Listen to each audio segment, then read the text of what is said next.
আজকে double taxation relief নিয়ে কিছু আলোচনা করব।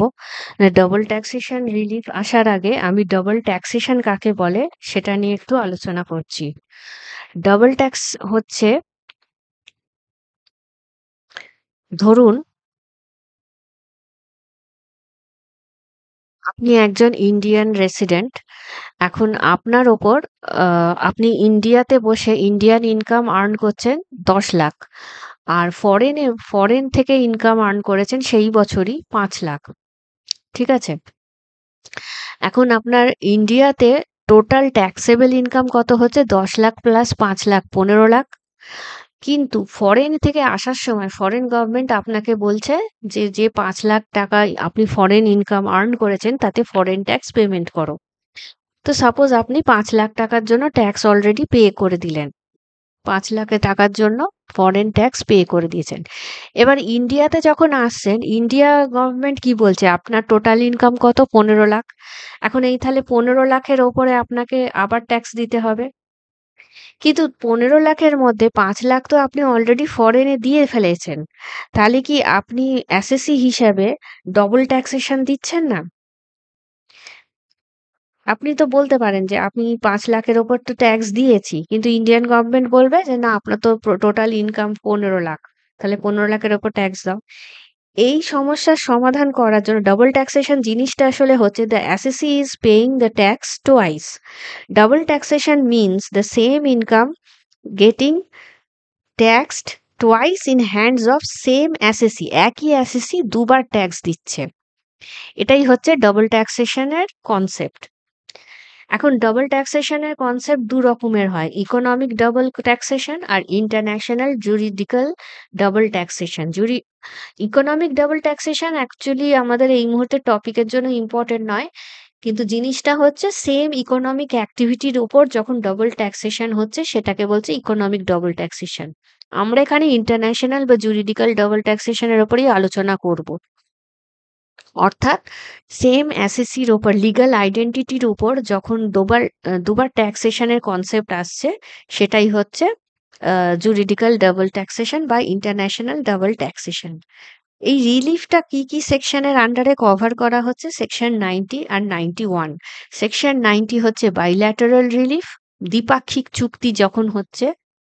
আর ইউনিল্যাটারাল রিলিফ হচ্ছে একপাক্ষিক, মানে যে দেশগুলোর সাথে ইন্ডিয়ান গভর্নমেন্টের দ্বিপাক্ষিক চুক্তি নেই তাদের ট্যাক্স রিলিফ কভার হচ্ছে ইউনিল্যাটারাল রিলিফের মধ্যে দিয়ে। বাইল্যাটারাল রিলিফ এবার হচ্ছে কেন হয়, কি কনসেপ্টে, কি জন্য হয় না, একটা সেন্ট্রাল গভর্নমেন্ট একটা ফরেন কান্ট্রির সাথে গভর্নমেন্ট, এখানে একটা ইম্পর্টেন্ট জিনিস, সেকশন 90 কিন্তু দুটো দেশের গভর্নমেন্টের মধ্যে হচ্ছে। আর সেকশন এরপর আছে 90A, যেখানে দুজন অ্যাসোসিয়েশনের মধ্যে একই একই কনসেপ্ট, এই বাইল্যাটারাল রিলিফ এগ্রিমেন্ট হচ্ছে।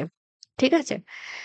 তো দুটোর মধ্যে ডিফারেন্স এটাই, এমনি আলাদা আর কিছু নেই। এখন সেন্ট্রাল গভর্নমেন্ট কেন এই ডাবল ট্যাক্সেশন অ্যাভয়েডেন্স এগ্রিমেন্টের মধ্যে আসছে, মানে এন্ট্রি নিচ্ছে? প্রথম হচ্ছে ডাবল ট্যাক্সেশন যাতে অ্যাভয়েড করা হয় সেই জন্যই, এটাই হচ্ছে আসল কারণ, রিলিফ দেওয়ার জন্য। এক্সচেঞ্জ অফ ইনফরমেশন, সাপোজ ধরুন একজন ইন্ডিয়ান ব্যাংক্রাফট হয়ে গেল বা কিছু কারণের জন্য হোক, ইন্ডিয়া থেকে ট্যাক্স দেবে না এই কারণে পালিয়ে গেল ফরেনে। সিমিলারলি হতে পারে ফরেনের কেউ ইন্ডিয়াতে এসে আশ্রয় নিল, ট্যাক্স দেবে না এই কারণেই। তাহলে যদি সেই যে দেশের কান্ট্রি থেকে পালিয়ে এসেছে বা ইন্ডিয়ান সেই লোকটি যদি সেই দেশে গেছে, এমন কোনো দেশে যে দেশের সাথে ডাবল ট্যাক্সেশন অ্যাভয়েডেন্স এগ্রিমেন্ট আমাদের করা আছে, তাহলে সেই দুই দেশের গভর্নমেন্টের মধ্যে ইনফরমেশন এক্সচেঞ্জ হবে এবং একে অপরকে তারা হেল্প করবে, কোঅপারেট করবে। এখন আরেকটা হচ্ছে রিকভারি অফ ইনকাম ট্যাক্স। এখন ন্যাচারালি সে পালিয়ে এসেছে ট্যাক্স ইভেড করার জন্য। এবার দুই দেশের চুক্তি যদি থাকে তাহলে তারা রিকভারি রিলেটেড সমস্ত কিছু আদান-প্রদান করবে। এইটাই হচ্ছে কনসেপ্ট।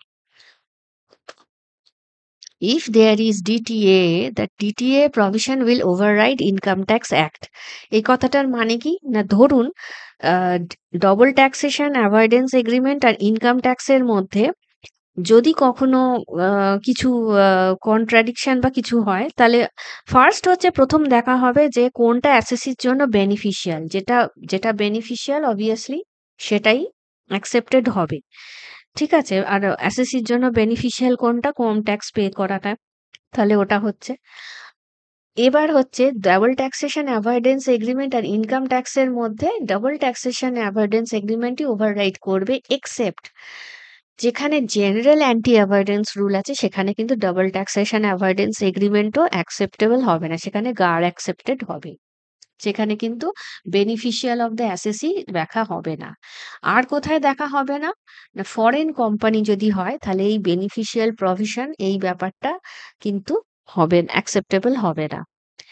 এবার হচ্ছে এই যে non resident double taxation avoidance agreement কখন অ্যাপ্লাই করতে পারবে?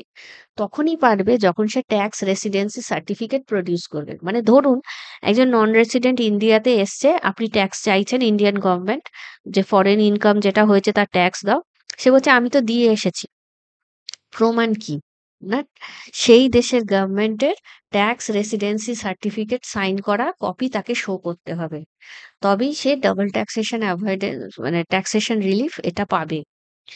আর এর সাথে অ্যাডিশনাল কি ইনফরমেশন লাগবে? Status, nationality, tin, tax identification number, period of which residential status is applicable and address outside India.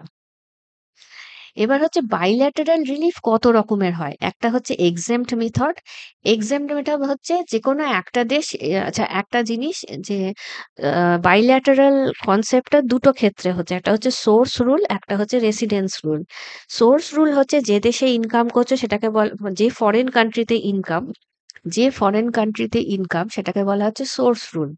আর যে দেশের নাগরিক সেটা হচ্ছে রেসিডেন্স রুল। ঠিক আছে? এখন বাইল্যাটারাল রিলিফ হচ্ছে যেকোনো একটা দেশে তুমি ট্যাক্স পে করছো। যদি ফরেন সোর্স কান্ট্রি যদি সাপোজ ধরুন অস্ট্রেলিয়াতে আপনি ইনকাম করেছেন এবং অস্ট্রেলিয়াতে যিনি এক্সেম্পট করা হয়েছে, কোনো ট্যাক্স দিতে হয়নি। অস্ট্রেলিয়ান গভর্নমেন্ট ট্যাক্স এক্সেম্পট করে দিয়েছে। তাহলে এই যে টোটাল ১০ লাখ আর ৫ লাখে টোটাল ইনকাম ওর ১৫ লাখ, এই পুরোটা ওর রেসিডেন্স কান্ট্রি অর্থাৎ ইন্ডিয়াতে ওকে পেমেন্ট করতে হবে। যেকোনো একটা কান্ট্রি ওকে এক্সেম্পট করবে। ঠিক আছে?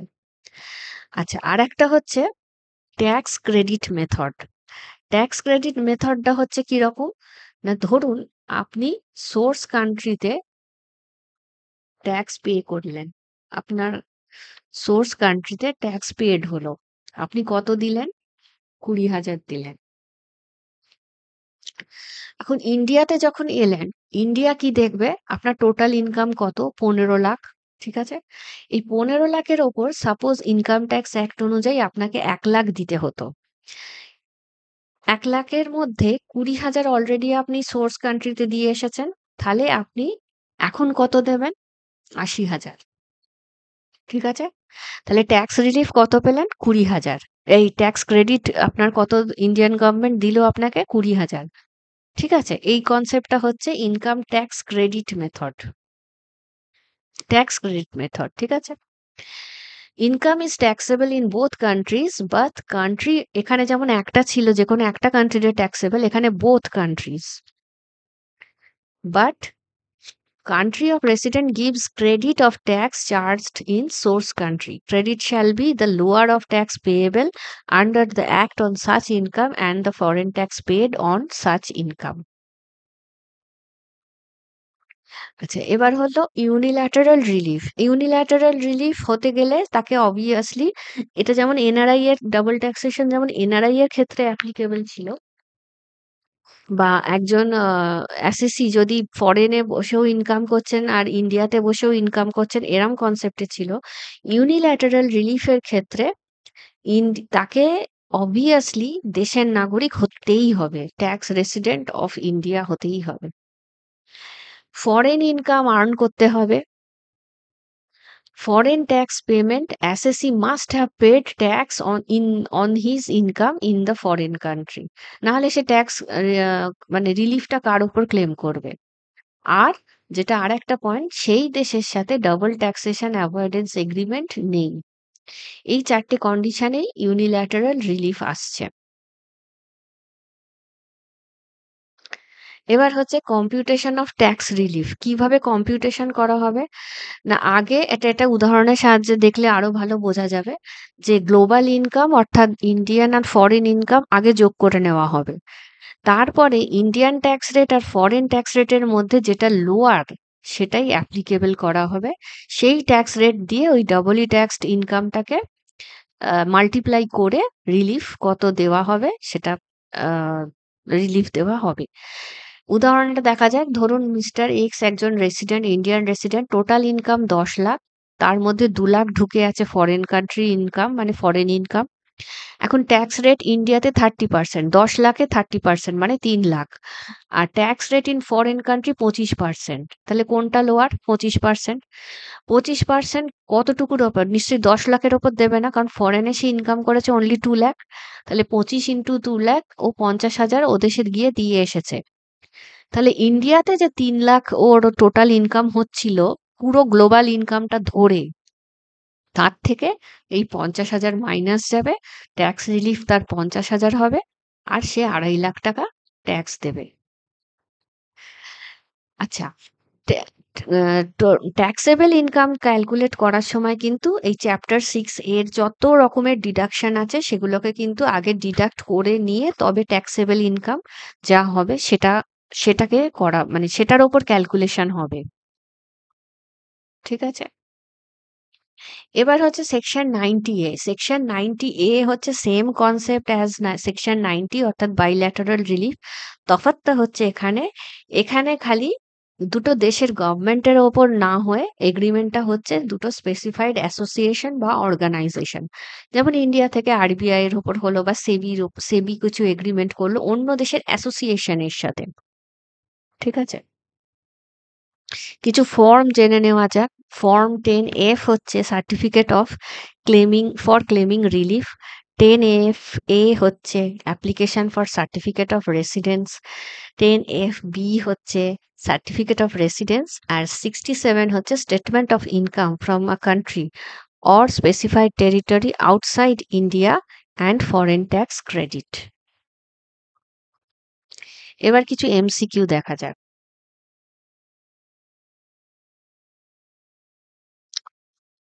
মোটামুটি সবই কভার করা হয়েছে।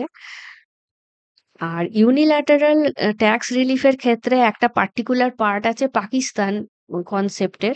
সেই পাকিস্তান কনসেপ্টে হচ্ছে যে ধরুন পাকিস্তানে কেউ কোনো ইন্ডিয়ান যদি এগ্রিকালচারাল ল্যান্ড তার থাকে, সেখান থেকে যে এগ্রিকালচারাল ইনকাম তার হয়েছে, সেই এগ্রিকালচারাল ইনকামে ধরুন পাকিস্তানে সে ট্যাক্স দিয়ে এসেছে। সেক্ষেত্রে amount of tax paid in Pakistan or amount of tax on that income on Indian rate of tax whichever is less, এটাই হবে, মানে ওই লেস কনসেপ্টই হবে। অ্যামাউন্ট অফ ট্যাক্স যা পাকিস্তানে দিয়ে এসছে আর ইন্ডিয়ান ট্যাক্স রেটে ইনকাম ট্যাক্স যত হতো তাদের মধ্যে যেটা লেস সেটাই দেবে, বাদ বাকি সব একই আছে। আচ্ছা, এবার কিছু এমসিকিউ দেখা যাক। এমসিকিউ তে প্রথম কোয়েশ্চেনটা দেখুন, আপনারা পজ করে করে কোয়েশ্চেন গুলো দেখতে পারেন। আমি এখানে ডাইরেক্ট আনসারে চলে যাচ্ছি। Double taxation relief could be bilateral and unilateral both, so option D.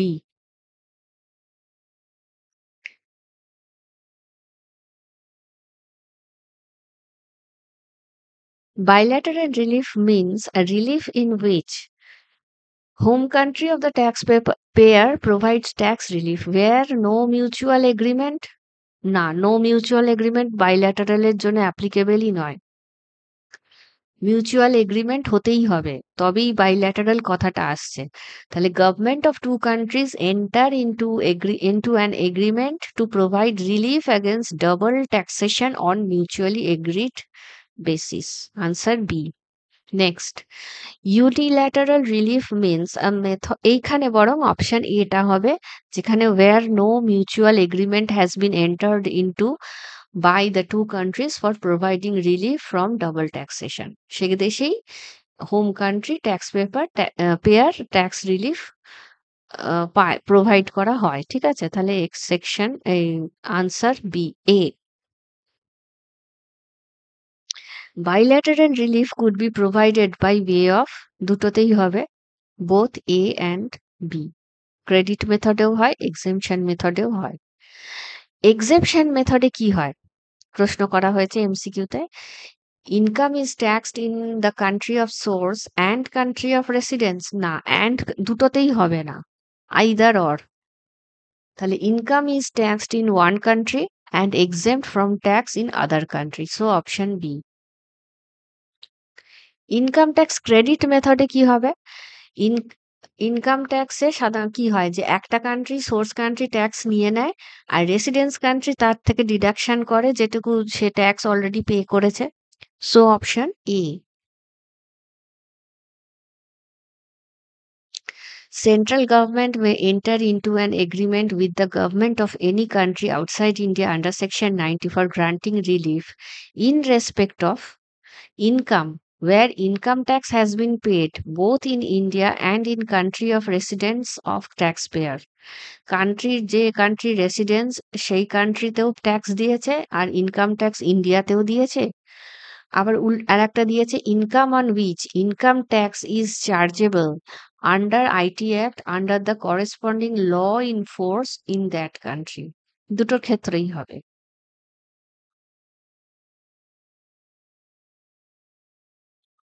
Where an assessee is eligible to claim the DTA benefit,